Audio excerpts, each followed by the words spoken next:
Hello ಸ್ನೇಹಿತರೆ, ನಮಸ್ತೆ ಎಲ್ರಿಗೂ. Welcome back to my channel. ನಾನಿವತ್ತು ರುಚಿಯಾದಂತಹ ಪನ್ನೀರ್ ಕರಿಯನ್ನು ಮಾಡ್ತಾಯಿದ್ದೀನಿ. ಇದು ದೋಸೆ ಜೊತೆಗೆ, ಚಪಾತಿ ಜೊತೆಗೆ ಮತ್ತು ಗೀ ರೈಸ್ ಜೊತೆಗೆ ತುಂಬಾ ಒಳ್ಳೆ ಕಾಂಬಿನೇಷನ್ನು, ತುಂಬಾ ಟೇಸ್ಟಿಯಾಗಿರುತ್ತೆ. ಬನ್ನಿ ನೋಡೋಣ ಅದಕ್ಕೇನೆಲ್ಲ ಬೇಕು ಅಂತ. ನಾನಿಲ್ಲಿ ಮಸಾಲೆ ರುಬ್ಬೋದಕ್ಕೆ ಒಂದು ಮಸಾಲೆ ಐಟಮ್ಸ್ನ ರೆಡಿ ಮಾಡಿಟ್ಟಿದ್ದೀನಿ. ಅಲ್ಲಿ ಸ್ವಲ್ಪ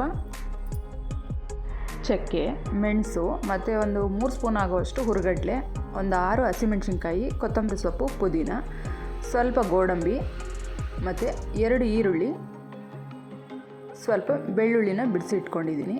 ಇದಿಷ್ಟು ಮಸಾಲೆ ರುಬ್ಬೋದಕ್ಕೆ ರೆಡಿ ಮಾಡ್ಕೊಂಡಿದ್ದೀನಿ. ಮತ್ತು ನಾನಿಲ್ಲಿ ಒಗ್ಗರಣೆಗೆ ಒಂದು 2 ಮೀಡಿಯಮ್ ಸೈಜ್ ಈರುಳ್ಳಿನ ಚಿಕ್ಕದಾಗಿ ಕಟ್ ಮಾಡ್ಕೊಂಡಿದ್ದೀನಿ. ಮತ್ತು ಒಂದು ಅರ್ಧ ಕ್ಯಾಪ್ಸಿಕಮ್ಮು, 1 ಸ್ಪೂನು ಶುಂಠಿ ಬೆಳ್ಳುಳ್ಳಿ ಪೇಸ್ಟು. ಮತ್ತು ನಾನಿಲ್ಲಿ ಇದು ಟೊಮೆಟೊ ಪ್ಯೂರಿ ಮಾಡೋದಕ್ಕೆ 3 ಟೊಮೆಟೊನ ಕಟ್ ಮಾಡಿ ಇಟ್ಕೊಂಡಿದ್ದೀನಿ. ಇದನ್ನು ಸಪ್ರೇಟು ರುಬ್ಕೋಬೇಕು. ಅದಕ್ಕೋಸ್ಕರ ನಾನಿಲ್ಲಿ ಒಂದು 4 ಗಂಟೆಗಳ ಕಾಲ ಬಟಾಣಿನ ನೆನೆಸ್ಕೊಂಡಿದ್ದೀನಿ. ಒಂದು 50 ಗ್ರಾಮ್ ಆಗುವಷ್ಟು ಬಟಾಣಿ. ಮತ್ತು ನಾನಿಲ್ಲಿ ಒಂದು 200 ಗ್ರಾಮ್ ಆಗುವಷ್ಟು ಪನ್ನೀರನ್ನು ನಮಗೆ ಯಾವ ಸೈಜ್ ಬೇಕೋ ಆ ಥರ ಸೈಜ್ನಲ್ಲಿ ಕಟ್ ಮಾಡಿಕೊಂಡು ಇದನ್ನು ಒಂದು 2 ಸರಿ ನೀರಿನಲ್ಲಿ ವಾಶ್ ಮಾಡ್ಕೊಂಡಿದ್ದೀನಿ. ನಾವು ಈ ಮಸಾಲೆನ ರುಬ್ಕೊಳ್ಳೋಣ.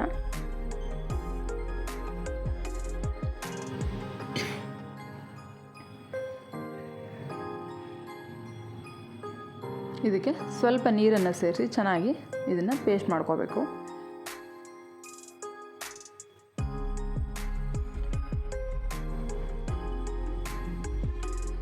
ನೋಡಿ, ಇಷ್ಟಾದರೆ ಸಾಕು. ಇದು ಪೇಸ್ಟು ರೆಡಿಯಾಗಿದೆ.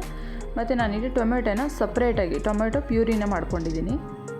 3 ಟೊಮೆಟೊನ ಕಟ್ ಮಾಡಿಕೊಂಡು ಮಧ್ಯಕ್ಕೆ ಅದನ್ನು ರುಬ್ಕೊಂಡಿದ್ದೀನಿ. ಇದಕ್ಕೆ ಒಂದು ಒಗ್ಗರಣೆ ಮಾಡ್ಕೊಳ್ಳೋಣ. ಇದು ನಾನಿಲ್ಲಿ ಒಂದು 3 ಸ್ಪೂನ್ ಆಗುವಷ್ಟು ಎಣ್ಣೆನ ಹಾಕ್ಕೊಂಡಿದ್ದೀನಿ.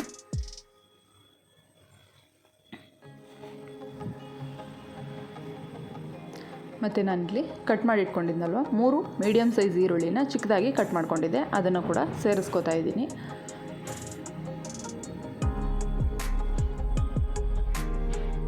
ಈರುಳ್ಳಿ ಚೆನ್ನಾಗಿ ರೋಸ್ಟ್ ಆಗಬೇಕು.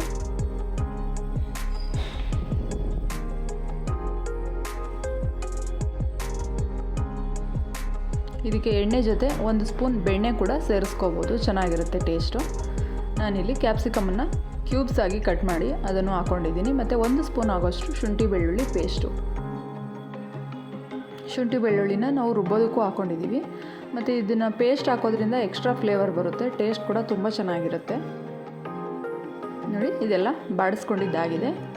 ಈಗ ನಾನು ಬಟಾಣಿಯನ್ನು ಸೇರಿಸ್ಕೊತಾ ಇದ್ದೀನಿ. ಹಸಿ ಬಟಾಣಿ ಇತ್ತು ಅಂದರೆ ಅದನ್ನು ಹಾಕೋಬೋದು, ಇಲ್ಲ ಅಂತಂದರೆ ಒಣಗಿರುವಂಥ ಬಟಾಣಿಯನ್ನು ಒಂದು 3 ರಿಂದ 4 ಗಂಟೆಗಳ ಕಾಲ ಚೆನ್ನಾಗಿ ನೆನೆಸಿ ಅದನ್ನು ಹಾಗೆ ಡೈರೆಕ್ಟಾಗಿ ಹಾಕೋತಾ ಇದ್ದೀನಿ. ಮತ್ತು ಒಂದು ಅರ್ಧ ಸ್ಪೂನ್ ಆಗೋಷ್ಟು ಅರಿಶಿನ, ಅರ್ಧ ಸ್ಪೂನ್ ಆಗೋಷ್ಟು ಚಿಲ್ಲಿ ಪೌಡರು, ಮತ್ತು ಒಂದು ಅರ್ಧ ಸ್ಪೂನ್ ಆಗುವಷ್ಟು ಕಾಳು ಮೆಣಸಿನ ಪುಡಿಯನ್ನು ಹಾಕೋತಾ ಇದ್ದೀನಿ.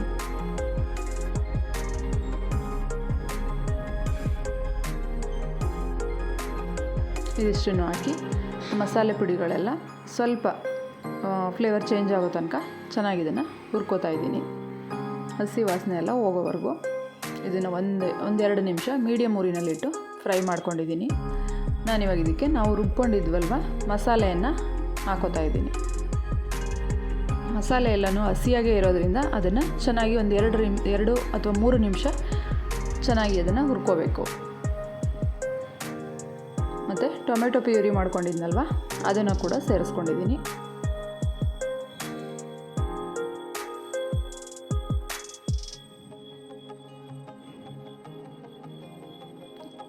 ಇಷ್ಟನ್ನು ಮಿಕ್ಸ್ ಮಾಡಿಕೊಂಡು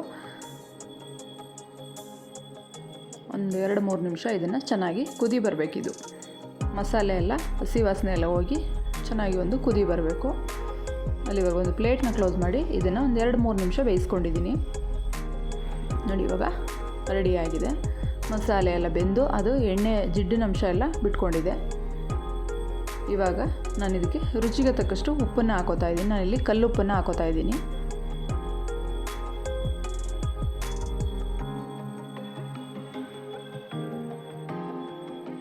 ಮಸಾಲೆಗೆಲ್ಲ ಚೆನ್ನಾಗಿ ಉಪ್ಪು ಹಿಡಿದು ಅದು ಬೇಯಬೇಕು. ಅದಕ್ಕೋಸ್ಕರ ಫಸ್ಟ್ಗೆ ನಾನು ಉಪ್ಪನ್ನು ಹಾಕ್ಕೊಂಡಿದ್ದೀನಿ.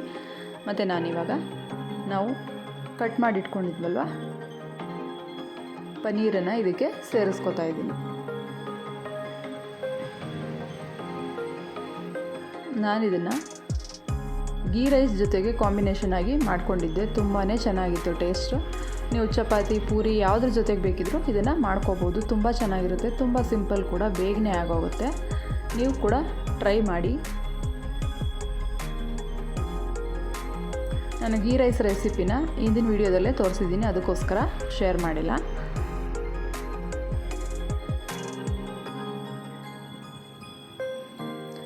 ನಮ್ಮ ಪನ್ನೀರ್ ಮಸಾಲ ರೆಡಿಯಾಗಿದೆ. ಗೀ ರೈಸ್ ಜೊತೆಗೆ ತುಂಬಾ ಚೆನ್ನಾಗಿರುತ್ತೆ ಟೇಸ್ಟು. ನೀವು ಕೂಡ ಮನೆಯಲ್ಲಿ ಟ್ರೈ ಮಾಡಿ, ಹೇಗಿತ್ತು ಅಂತ ಕಮೆಂಟ್ ಮಾಡಿ ತಿಳಿಸಿ. ಯಾರೆಲ್ಲ ಇನ್ನೂ ನಮ್ಮ ಚಾನಲ್ನ ಸಬ್ಸ್ಕ್ರೈಬ್ ಮಾಡದೆ ನೋಡ್ತಾ ಇದ್ದೀರಾ, ದಯವಿಟ್ಟು ನಮ್ಮ ಚಾನಲ್ನ ಸಬ್ಸ್ಕ್ರೈಬ್ ಮಾಡಿ. Thank you.